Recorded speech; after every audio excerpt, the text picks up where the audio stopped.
રાજકોટમાં આજે રાષ્ટ્રના લોહ પુરુષ સરદાર વલ્લભભાઈ પટેલની જન્મજયંતિ નિમિત્તે રન ફોર યુનિટી કાર્યક્રમ ભવ્ય રીતે યોજાયો।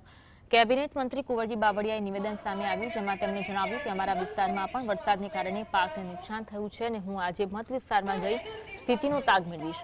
ખેડૂતોને મગફળી, કપાસ, સોયાબીનના પાકમાં નુકસાન થયું હોવાને તેમણે સ્વીકાર્યું અને ખેડૂતોને વધુમાં વધુ વળતર મળે તે માટે સરકાર ચિંતિત હોવાનું જણાવ્યું। આમ આદમી પાર્ટીના ખેડૂત સંમેલન અંગે તેમણે પ્રહાર કરતા કહ્યું કે જેનું મથાળું નથી તેની સાથે લોકો જોડાશે નહીં। બોટાદ અને સુરેન્દ્રનગરની કોઈ સમાજ ક્યારે આપ સાથે નહીં જોડાય। પાકમાં નુકસાન થયું છે એને સહાય ખેડૂતોને પડખે ઉભા રહેવાનું અને જેટલી મેક્સિમમ સહાય આપી શકાય એ રીતના સર્વેને આધારિત ચોક્કસ નિર્ણય થશે। સાયલામાં કોઈ અસર ન થાય।